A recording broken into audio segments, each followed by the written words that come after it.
নবী পাকের দেওয়ানা তারিখের কিতাবের ভিতরে এসেছে, তারিকুত তাবারি কিতাবটার নাম তারিকুত তাবারির ভিতরে এসেছে।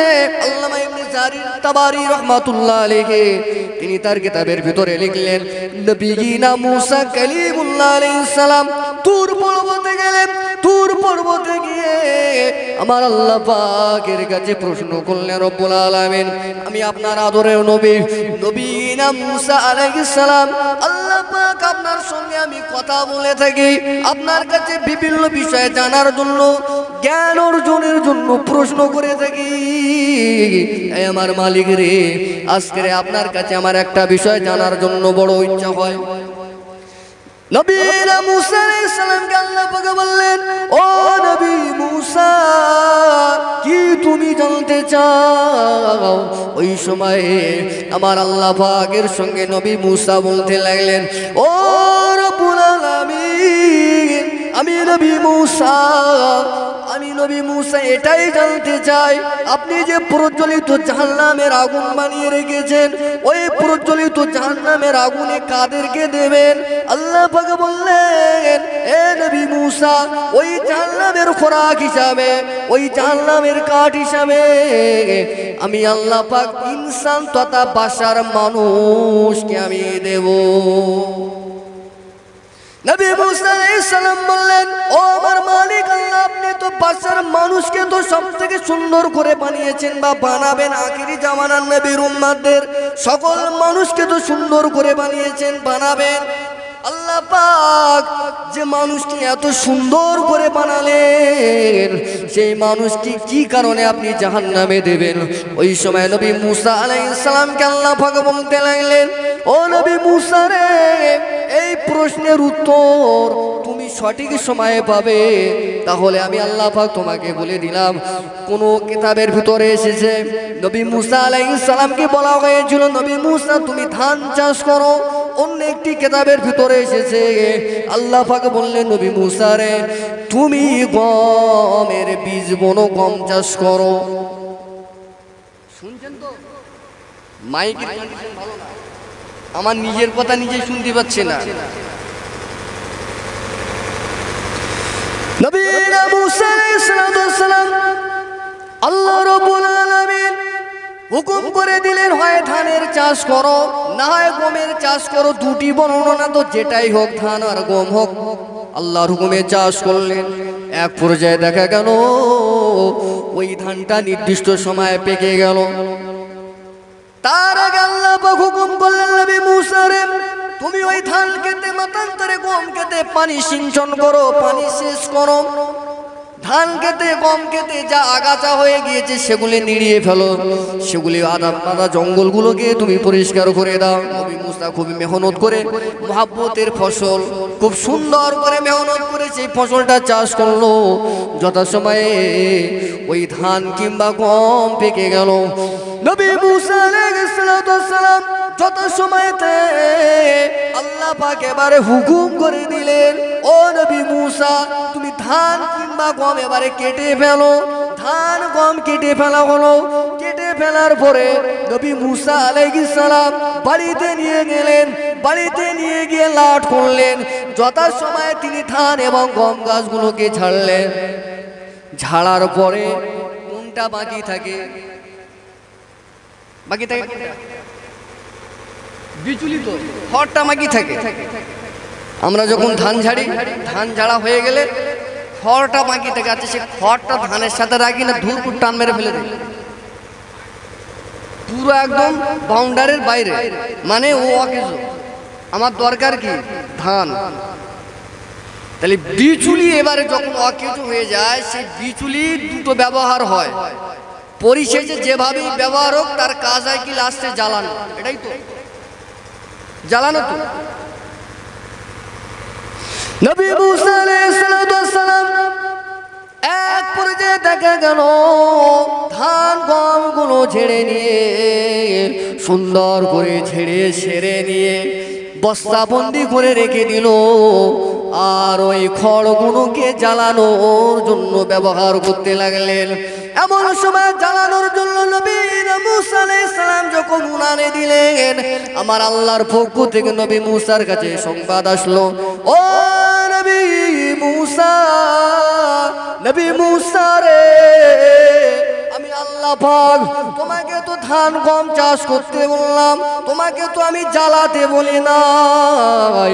ওই সময় নবী মুসা বলতে লাগলেন, ও রব্বুল আলামিন, ধান যেটা সেটা তো আমি বস্তায় বন্দি করলাম, গম যেটা সেটা তো আমি বস্তা বন্দি করে যত্ন করে আমি তুলে রেখে দিয়েছি, এটা তো খড় বিচুলি, এটা তো আমার কোনো কাজে লাগবে না, সুতরাং এটা আমার কাজে লাগবে না বলে আমি নবী মুসা জ্বালানোর জন্য ব্যবস্থা করি। ওই সময় আল্লাহ পাক বলতে লাগলেন, ও নবী মুসা রে, তুমি আমি আল্লাহ পাক আমার কাছে প্রশ্ন করেছিলে, ও রব্বুল আলামিন, মানুষকে এত সুন্দর করে বানিয়েছেন, তাহলে মানুষকে কেন জাহান্নামে দেবেন? ও নবী মুসা রে, তুমি এই প্রশ্ন আমি আল্লাহ আমার কাছে করেছিলে, এবার এই প্রশ্নের উত্তর তুমি শোনো। তোমাকে তো ধান বানাতে বলা হয়েছিল, ধান চাষ করতে বলা হয়েছিল, গম চাষ করতে বলা হয়েছিল, তুমি ধান গম চাষ করে তোমার উদ্দেশ্য ছিল, ধানের উদ্দেশ্য ছিল তোমার গমের উদ্দেশ্য ছিল, গাছের উদ্দেশ্য ছিল না। এখন তুমি যেমন ধান আর গমগুলোকে পেয়ে গিয়েছো, আজকের খড় বিচুলিগুলো যেমন তোমার অপ্রয়োজনীয়, যেমন তুমি আজকে জ্বালিয়ে দিচ্ছ, নবী মুসা রে ঠিক একই রকম ভাবে আমি আল্লাহ পাক আমার বান্দাদেরকে দুনিয়ার জমিনে বান্দাদের বলেছিলাম, বান্দারা আমার ইবাদত বন্দেগী করবে, আমার ইবাদত বন্দেগী তোমরা করবে। ইবাদত করে যদি তোমরা ধানের মতো সলিড হয়ে যদি আসতে পারো, গমের দানার মতো যদি সলিড হয়ে আসতে পারো, তোমাদেরকে বড় সুন্দরভাবে অভ্যর্থনা দিয়ে, তোমাদেরকে সুন্দরভাবে তোমাদের আদর করে, তোমাদেরকে সেলিব্রিটি করে আমি আল্লাহ পাক আমার দয়ার জান্নাতে দিয়ে দেব। সুবহানাল্লাহ। অন্যদিকে বাংলা তুমি যদি গুনাহ করে আসো, গুনার পাল্লা যদি ভারী করো, ওই গুনাহ করা মানে খড় আর বিচুলির মতন। খড় যেমন মানুষের কাজে লাগে না জ্বালানো ছাড়া, আল্লাহ বললেন বাংলা তুমি যদি আমল না করে আসতে পারো, আমি আল্লাহ আমার কাছে তুমি অকেজ হয়ে যাবে, তোমার কোনো মূল্য থাকবে না, তুমি খড়ের সমতুল্য হয়ে যাবে, তুমি বিচুলির সমতুল্য হয়ে যাবে। আমল করলে পরে জান্নাত পাবে, আর আমল না করলে খড় বিচুলির মতো আমি আল্লাহ জাহান্নামে দিয়ে জ্বালাবো। তাহলে বোঝা গেল এটার দ্বারা আল্লাহ পাক আমাদের কাছে আমল চায়, আমল করে গেলে জান্নাত, আমল না করে গেলে জাহান্নাম। আর দুটো লাইন, দুটো বিষয় আল্লাহ কোরআনুল কারীমের ভিতরে ক্লিয়ার করে দিলেন, এটা জান্নাত, এটা জাহান্নাম। আজ আমরা কোন মানুষটা জানি না যে নামাজ পড়তে হয়, কোন মানুষটা জানে না আজকে সমাজের বুকেতে যত অন্যায় রাহাজানি, যত রকমের গ্যালিস কাজ, নোংরা কাজ, নাপাক কাজ, পাপের কাজ হচ্ছে, সমস্ত পাপের কাজের ব্যাপারে মানুষ জানে না। নবী আমার ধর্ম প্রচার করেছে বেঈমান বেদিন ইহুদিদের কাছে, অমুসলমানের কাছে। নবীর আখলাক, নবীর চরিত্রে তারা আদর্শে আদর্শিত হয়ে তারা মুসলমান হয়েছে, কিন্তু আজকের বড় দুঃখের বিষয়, আজ সেই ধর্ম মুসলমানের কাছে প্রচার করতে হচ্ছে। মানে আমরা কোন জায়গায় চলে গেছি? আরে নবী তো অমুসলমানের কাছে ধর্ম প্রচার করেছে, তারা শুনে ভালো লেগেছে, মুসলমান হয়েছে, এটাই নবী অমুসলমানের কাছে ধর্ম প্রচার করেছে। কিন্তু আজকের সেই একই বিষয় মুসলমানের কাছে প্রচার করতে হচ্ছে। তার মানে আমরা শুধু লেভেলে নামে রয়েছি মুসলমান, কিন্তু কাজে কর্মে সব ওদের মতো। ওরা যা করে ঠিক আমাদের থেকে ভেরিফিকেশন যদি করা হয়, প্রত্যেকটা খাওয়া দাওয়া, পোশাকে ওঠা বসা, চলন বলন, আখলাকে পুরো রেজাল্ট আসবে সব ওদের। ও রব্বুল আলামিন, আল্লাহ পাক আল্লাহ তাআলা পবিত্র কোরআনুল কারীমের ভিতরে একটি আয়াতে কারিমার মধ্যে বললেন, الذين آمنوا وعملوا الصالحات لهم جنة النعيم আল্লাহ রাব্বুল আলামিন পবিত্র কোরআনুল কারীমের ভিতরে এই আয়াতের কারিমার মধ্যে আল্লাহ পাক বললেন নিশ্চয়ই ইন্নাল্লাযীনা নিশ্চয়ই যারা আমানু ঈমান এনেছে ওয়া আমিলুস সলিহাত এবং সৎকর্ম করে যে ভালো কাজ করেছে আমি আল্লাহ পাক আমার দেখানো পথে চলে আমল করেছে আল্লাহ পাক বললেন তাদের জন্য আমি গুড নিউজ শুনিয়ে দিয়ে দিলাম এ আমার বান্দারা তাদের জন্য রয়ে রেখে দিয়েছি লাহুম জান্নাতুন নাঈম আমি আল্লাহ পাক তাদের জন্য রেখে দিয়েছি আমার দয়ার জান্নাত বলুন সুবহানাল্লাহ আমি আপনাদের কাছে আবার আয়াত তেলাওয়াত করেছিলাম পবিত্র কুরআনুল কারীমের 22 পারার অন্তর্গত সূরা ইয়াসিন শরীফের ভিতরে আমার আল্লাহ পাক বললেন সালামু কওলান মির রাব্বির রহিম আল্লাহ রাব্বুল আলামিন পবিত্র কুরআনুল কারীমের ভিতরে আয়াত পাকের মধ্যে বললেন যারা ঈমান এনে সৎ কাজ করে নেক আমল করে যারা আসতে পারবে আমি আল্লাহ পাক তাদের জন্য হাসরের ময়দানে জান্নাত রেখে দিয়েছি আর ওই জান্নাতে আমি আল্লাহ পাক আমি রব আমার পক্ষ থেকে আমি আল্লাহ নিজেই আমার জান্নাতি বান্দাদের সালাম দেব সুবহানাল্লাহ আল্লাহ নিজে সালাম দেবে বলছে সালামুন কওলান মির রাব্বির রহিম আল্লাহ বলছেন সেদিনে সৎকর্মওয়ালা নারী পুরুষদেরকে আমি আল্লাহ পাক নিজেই তাদেরকে সালাম দেব আর একবার বলুন সুবহানাল্লাহ যদি ফুরফুরার হুজুর যদি কারো সালাম নেয় সে বাড়ি এসে গল্প করে জানি হুজুর আমার সালাম দিয়েছে হুজুর মানে কি নিজের একটা গর্ববোধ করে বা আমরা করি কোনো ভালো মানুষ দামি মানুষ যদি কাউকে যদি সম্মান করে স্যালুট করে সালাম করে সে নিজের থেকে আগে হাত বাড়িয়ে যদি হ্যান্ডশেক করে নিজের কাছে একটা বড় খুশি খুশি ভাব লাগে তা হাসরের ময়দানে আল্লাহ পাক বললেন যারা ঈমান আনবে সৎ কাজ করে আসবে আমি আল্লাহ পাক আমার কুদরতি জবান থেকে আমি নিজেই তাদেরকে আমার জান্নাতি বান্দাদেরকে সালাম দেব বলুন সুবহানাল্লাহ সেই জান্নাতি হতে গেলে আমাদের আমল লাগবে আমল লাগবে আমল ছাড়া সেখানে who are you what is your name এসব আল্লাহ কিছু জিজ্ঞাসা করবে না চার্লসের ডারউইনের সূত্র মতবাদ আল্লাহ কবরে কিছু জিজ্ঞাসা করবে না কতটা ভুঁড়ি কত ইঞ্চি ভুঁড়ি কতলা বাড়ি আর কত চাকা গাড়ি কতটা টাকা আমার আল্লাহ পাক ওখানে কোনো বংশ পরিচয় কিছুই চলবে না আমিরের জন্য যে মাটির খবর ফকিরের জন্য সেই মাটির খবর ফর্সা মানুষের জন্য যে মাটির খবর কালো রঙের মানুষের জন্য সেই একই মাটির খবর কালো রঙের মানুষের যে বন জঙ্গলে গিয়ে শোবে আমির টাকাওয়ালা গাড়িওয়ালা প্রধানমন্ত্রী মুখ্যমন্ত্রী রাষ্ট্রপতি যে যেমন স্তরেরই মানুষ হোক না কেন সকলকেই একই কবরে একই জঙ্গলে গিয়ে শুতে হবে পরিচয় পার্থক্য আমরা শুধু এখানে আমরা নিজেরাই করে ফেলেছি শরিয়াতের কাছে কোনো পার্থক্য নেই সব সমান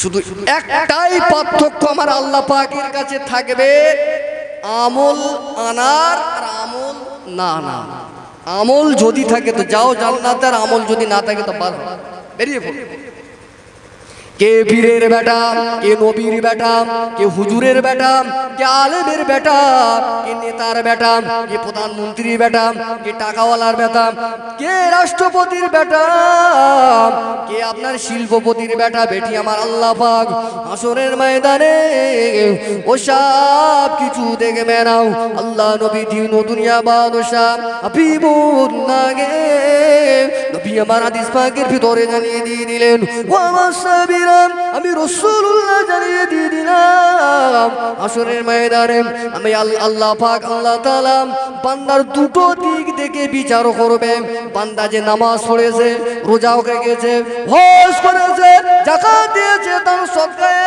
কথা যা ভালো কাজ করেছে ওই ভালো কাজগুলো আমি আল্লাহ পাক আল্লাহ তাআলার সন্তুষ্টি করার জন্য করেছে না। লোকে তাকে ভালো বলবে, দান করেছে লোকে বড় দানি বলবে, নামাজ পড়েছে লোকে বড় নামাজি বলবে, হজ করেছে লোকে তাকে বড় হাজি সাহেব বলবে, আগে বেরিয়ে সালাম নেবে লোকে ভালো বলবে, এই হিসাবে আমল করেছে না। আমি রব, আমি আল্লাহ পাক, আমার হুকুম রবের হুকুম, এটা আল্লাহ করতে বলেছে তাই আমি করেছি। আল্লাহ পাক এই দুটো দিক দেখে বান্দার হিসেবে নেবে,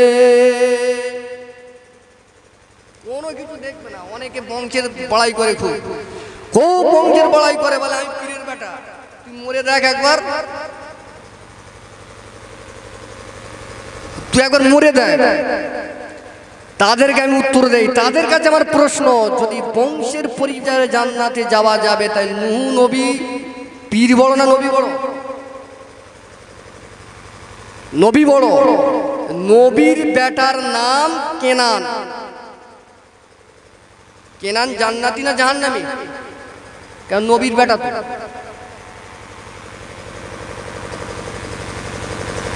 আরো বোঝার জন্য বলি, লূত, হযরত লূত আলাইহিস সালামের স্ত্রী জাহান্নামী। তাহলে স্বামীর পরিচয়ে যদি জান্নাতে যাওয়া যাবে তাহলে লূত নবীর স্ত্রী যাবে, আর বংশের পরিচয়ে যদি জান্নাতে যাওয়া যেত তাহলে নূহ নবীর ছেলে কেনানই যেত। আপনারা বলবেন ইমানদার ইমান আনেনি, আমি তো এটাই বলতে চাইছি, আল্লাহ ইমান আর আমল দেখবে। আমি তো এটাই বলতে চাইছি, আল্লাহ পাক ঈমান আর আমল দেখবে। ঈমান আমল সে যদি চামারের ছেলেও যদি হয়, আল্লাহ বলবে যা আমার দয়ার জান্নাতে, বলুন সুবহানাল্লাহ। আর যদি সে পীরের বেটা হয়, তার ভিতর ঈমান আর আমল যদি না থাকে, সে আল্লাহ বলে বেরো এখান থেকে, আয় গারদ করো। তুই সারা জীবন মানুষের মুরগি বানিয়েছিস পীরের নাম করে করে।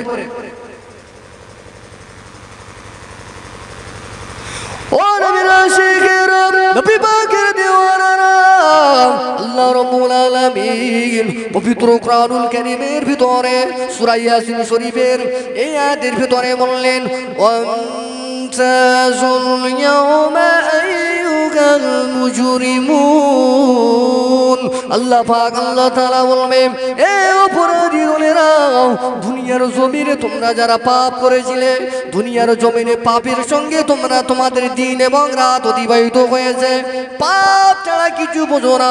মদ না খেলে তোমার ঘুম হয় না, বিড়ি না খেলে পায়খানা ক্লিয়ার হয় না, এক কথা নেশার বোতল নিয়ে তোমরা যারা দিন রাত কাটিয়েছো, গানের সঙ্গে দিন রাত কাটিয়েছিলে, নারীর সঙ্গে গাড়ির সঙ্গে, সুদের সঙ্গে জুয়ার সঙ্গে, লটারির সঙ্গে, তোমাদের যাদের দিন আর রাত, দিন শুরু হতো পাপ দিয়ে আর দিন শেষ হতো পাপ কাজ দিয়ে, সন্ধ্যা শুরু হতো পাপ দিয়ে আর রাত শেষ হতো পাপ দিয়ে, এই পাপের সঙ্গে যারা দুনিয়ার জীবনে জিন্দেগি গঠন করেছো রে বান্দারে, আমি আল্লাহ পাক জানিয়ে দিয়ে দিলাম, ওই গ্রামে নামাজিও ছিল, ওই গ্রামে রোজাদারও ছিল, ওই গ্রামে আল্লাহওয়ালা মানুষ ছিল, ওদের সঙ্গে এক গ্রামে তুমি বসবাস করেছিলে।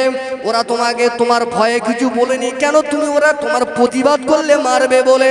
তুমি যে মদ খেয়েছিলে, মদের বিরুদ্ধে তোমার কাছে প্রতিবাদ করলে, তুমি কি মারবে বলে তুমি বড় হুমড়ো চুমড়ো ছিলে। এই ভয়ে এলাকা তুমি দাপিয়ে রেখেছিলে, তোমার ভয়ে অপরাধের কারণে সাধারণ মানুষ, ভালো মানুষ, নামাজি মানুষ প্রতিবাদ করেনি।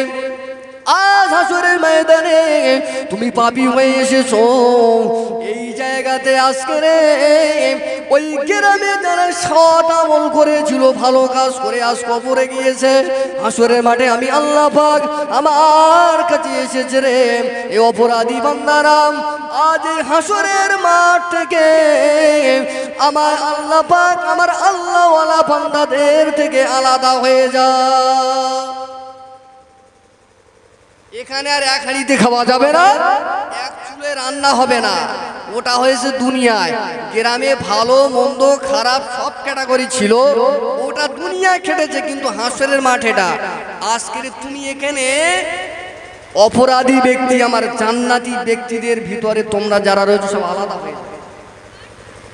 আল্লাহ একটা হুঙ্কার দেবে, সেই হুঙ্কারে সব আলাদা হয়ে যাবে, কেউ সেদিকে থাকবে না, সব বাঁচার জন্য আল্লাহ আমার উপায় হবে কি, আল্লাহ আমার উপায় হবে, हैरान হয়ে যায়। নবীনা মুসা কালিমুল্লাহ আলাইহিস সালাম জাহান্নাম আমার আল্লাহ পাক যখন মালিক ফেরেশতাকে বলবে, এ আমার মালিক ফেরেশতা, আমার জাহান্নামকে প্রজ্বলিত করা হোক। জাহান্নামের আগুন যখন জ্বালানো হবে, আল্লাহর নবী মুসা কালিমুল্লাহ আলাইহিস সালাম ওই জাহান্নামের গড়গড়ানির আওয়াজ কানে শুনতে পাবে। ও নবীর উম্মতেরা, নবী মুসা আলাইহিস সালাম নবীদের কোনো গুনাহ নেই, নবীরা হলো বেগুনাহ মাসুম, বেহিসাবে নবীরা জান্নাতে যাবে। সেই দিনে সেই জাহান্নামের আওয়াজে নবী মুসা আল্লাহর আরশের পায়া ধরে কাঁদবে। হ্যাঁ, আর আমরা 5 ওয়াক্ত নামাজ পড়ে ভেন্ডি তরকারির মতো মনে করি সারাত জান্নাতে চলে যাব। নবী মুসা, নবীদের গুনাহ নেই, বেহিসাবে তাদের আল্লাহ হিসেব নেবে না, বলবে চলে যাও জান্নাতে। সেই নবী মুসা জাহান্নামের ভয় শুনে হাসরের মাঠে কাঁদবে আর আরশের পায়া ধরে কাঁদবে ভয়ে। যে মুসলমানের ছেলেগুলো বাবি শার্ট মারতেছে, তেরে নাম মারতেছে, হাতে বিড়ি গালে ফান দিয়ে ঘুরে বেড়াচ্ছে, হাতে বালা কানে দুল, সারা জায়গা টাক ফেলে মাথায় এক খাবলা চুল, মুখটাকে উড়িয়ে ফেলেছে, মহব্বতের প্যান্ট ফাটা প্যান্ট পরে ঘুরে বেড়াচ্ছে, নামাজ কালামে ধার ধরে না, হোঁচট লেগে পড়ে দক্ষিণ মুখ হয়ে পশ্চিম দিকে মুখ করে পড়ে না। এদের হাল কি হবে ওরা এবার ভাবো। আসলে আমাদের থেকে বেশি ভাবে ওরা জানে বস্তাগুলোর মলি সাহেবরা ভয় দেখাচ্ছে, বেটা বকবে, 2 ঘন্টা পর লেবে যাবে, পয়াতে বাড়ি চলে যাবে, ও যেখানকার জিনিস সেখানে থাকবে। ও মাথায় আমাদের নিয়ে টেনশন করার দরকার নেই, যা হবে করে দেখা যাবে, চল গাড়ি। এই তো আমাদের আসলে এগুলো হওয়ার কারণ কি জানেন? আমাদের ভিতরে খোদার কয়েকটা কারণ। নাম্বার 1 কারণ হলো আজকের এই স্টেজের মাহফিলগুলো দখল করেছে জাহেল, মাদ্রাসার দরজা দেখেনি বস করে বেড়াচ্ছে। এদের গতানুগতিক আলোচনা, রোগ ধরে ধরে ট্রিটমেন্টের আলোচনা নেই। উঠেছে বড় পীর সাহেব, 2 ঘন্টা ব্যাস নেমে গেছে, 20,000 টাকা দে, তুই স্বর্গ গরু যা পারিস করে যা।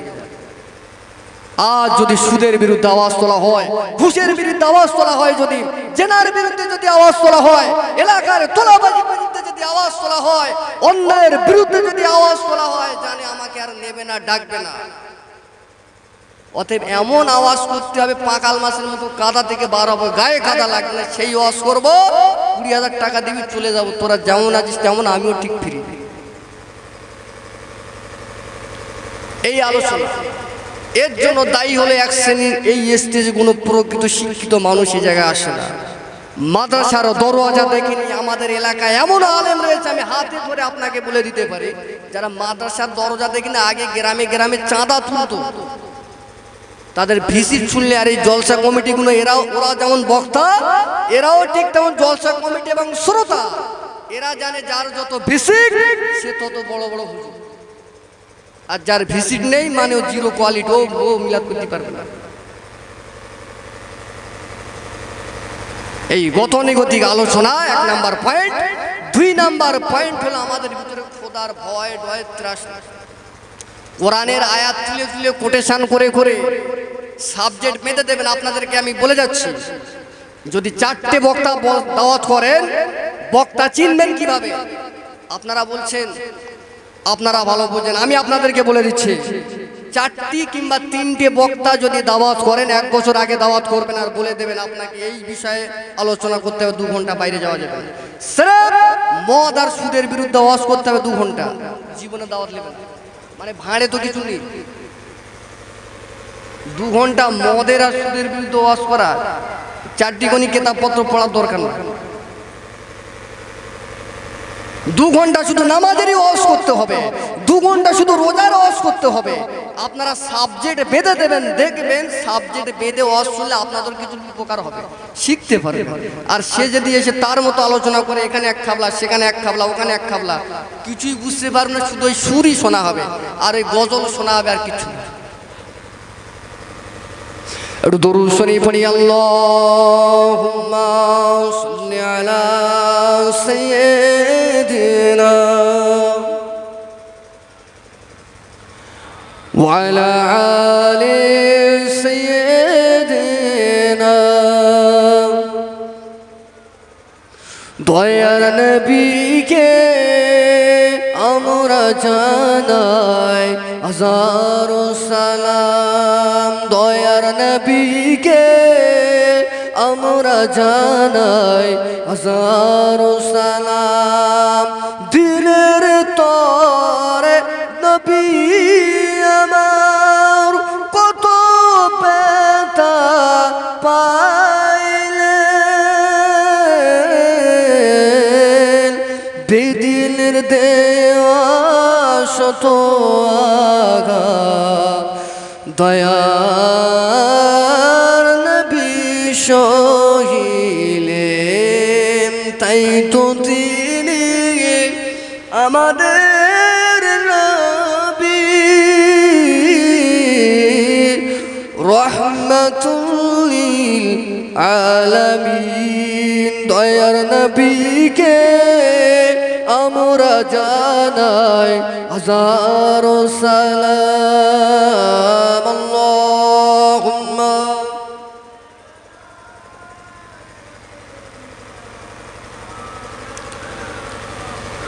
وعلى آل سيدنا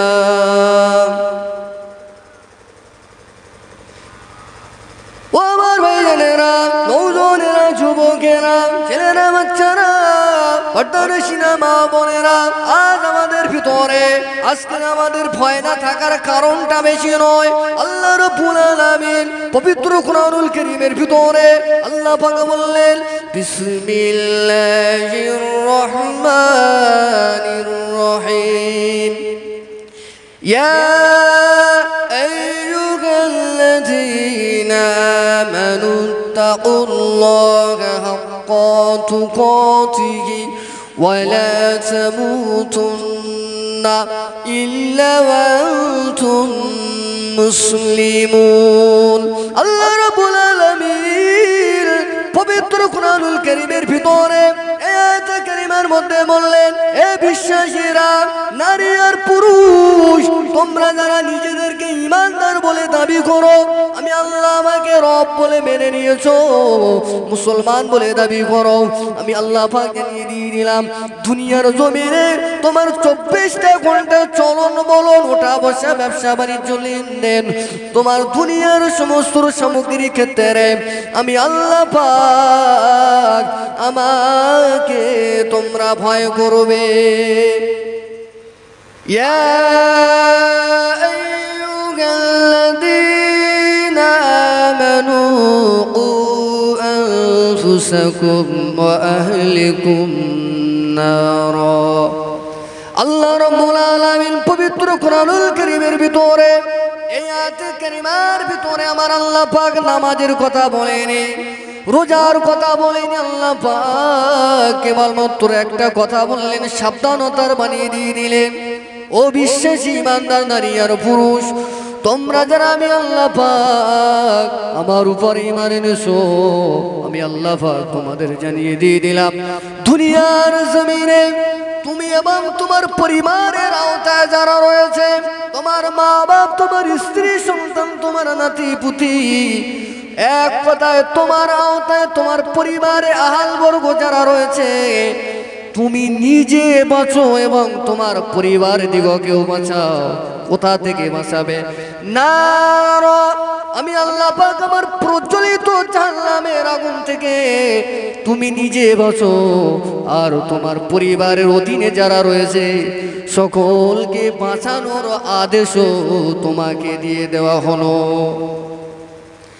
আজ বর্তমান 2024 সালে শুরু লাগলে লক্ষ্য করলে দেখতে পাওয়া যায় বাপ শরিয়ত মানে কিছু হলেও মানে তার পরিবারের ভিতরে যারা রয়েছে সন্তানাদি নাতিপুতি স্ত্রী যারা রয়েছে যারা পরিবারের আওতাভুক্ত দেখা যায় তারা কেউ শরিয়তের ধার ধারে না নামাজ পড়ে না রোজা করে না পর্দা করে না অন্যদিকে সুদ ঘুষ জুয়া লটারি শরিয়ত বিরোধী যত রকমের কার্যকলাপ রয়েছে মুসলমানেরা সেগুলো করা শুরু করেছে আল্লাহ বললেন বান্দা তুমি একা নামাজ পড়বে হবে না তুমি একা রোজা করবে হবে না, তোমার পরিবারের ভিতরে যারা রয়েছে তাদেরকে নামাজ পড়ার আদেশ করতে হবে, তাদেরকে শরীয়ত মানানোর আদেশও করতে হবে।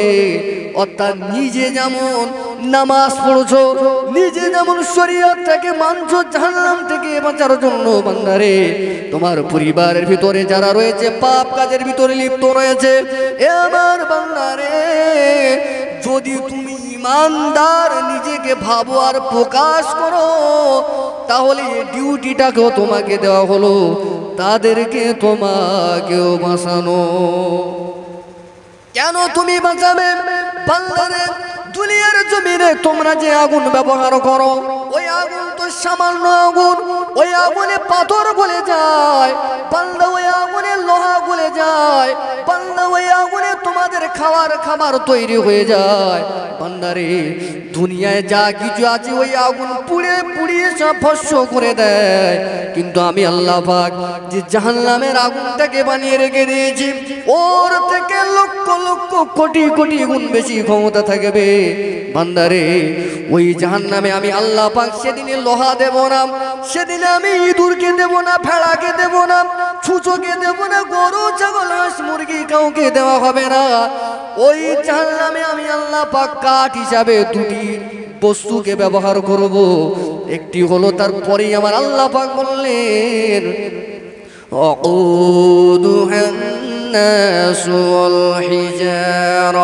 আল্লাহ পাক বললেন ওই জাহান্নামের ইন্ধন হিসাবে, ওই জাহান্নামের কাষ্ঠ কাঠ হিসাবে আমি আল্লাহ পাক মানুষ আর পাথরকে ব্যবহার করব।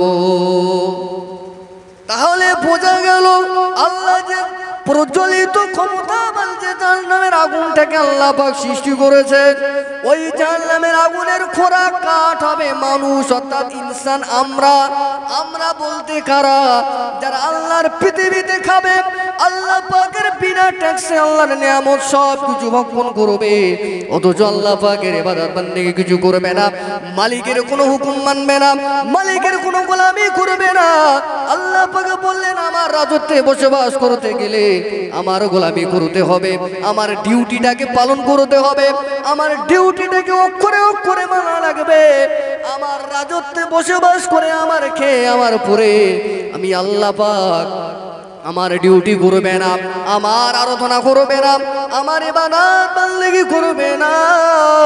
আমি আল্লাহ পাক জানিয়ে দিয়ে দিলাম ওই সমস্ত নাফরমান নাচিজ নালায়েক খাতকার বদকার গুনাহগারদের আমি আল্লাহ পাক দিয়ে আমার জাহান্নাম ভরে দেব, আর তাদেরকে দিয়ে আমার জাহান্নাম জ্বালাবো। ওর মেরা শেখের নবী পাকের দেওয়ারা সারা জীবন আমরা শুনেছি জান্নাত রয়েছে, সারা জীবন আমরা শুনেছি জান্নাত রয়েছে, কিন্তু জান্নাত কেমন জাহান্নাম কেমন এটা আমাদের জানা নাই। যদিও শোনা হয় তারপরেও আমাদের ভয় নাই। আল্লাহ পাক পবিত্র কোরআনুল কারীমের ভিতরে বললেন ওমা খালাকুতুল জিন্না ওয়াল ইনসা ইল্লা লিয়াবুদুন।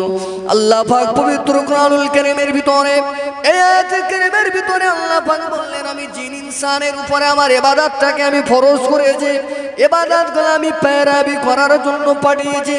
আল্লাহ পাক পবিত্র কোরআনুল কারীমের অন্তর্গত 30 পারার অন্তর্গত সূরা 3 এর ভিতরে বললেন লাকাদ খালাকনাল ইনসানা ফি আহসানি তাকওয়িম।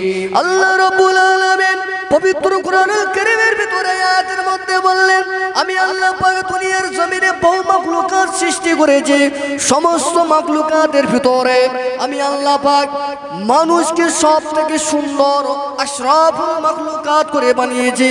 আল্লাহ পাক আমাদেরকে এত সুন্দর করে বানালো, এত সুন্দর করে সৃষ্টি করলো। এখন প্রশ্ন হলো সৃষ্টির নিকৃষ্ট জীব হলো গরু ছাগল হাঁস মুরগি ইঁদুর ভেড়া ছুঁচো শুকর, এরাই হলো সৃষ্টির চতুষ্পদ জন্তু, নিকৃষ্ট জন্তু। এদের থেকে এমনকি জিনেদের থেকে আল্লাহ পাক শ্রেষ্ঠ করেছেন মানুষকে। আল্লাহর কোরআন বলছে তাহলে আল্লাহ এত সুন্দর করে বানানোর পরেও সেই আল্লাহ পাক জাহান্নামে এই কারণেই দেবে। আল্লাহ বললেন আল্লাহ এত সুন্দর একটা চাক দিয়ে তোমাকে বানানো হলো, তারপরে যদি তুমি আমার ডিউটি না করো, তোমার ওই সুন্দর শরীর, তোমার রূপ, তোমার ধন সম্পত্তি, তোমার শরীরের গঠন, তোমার শরীরে যা কিছু আছে বান্দা সব কিছু আমার দেওয়া, আমার জিনিস আর আমার দেওয়া জিনিস দিয়ে আমার ইবাদত যদি না করো, তোমার শরীর হাজার সুন্দর হলেও এই ইবাদত না করার কারণে জাহান্নামে দেওয়া হবে।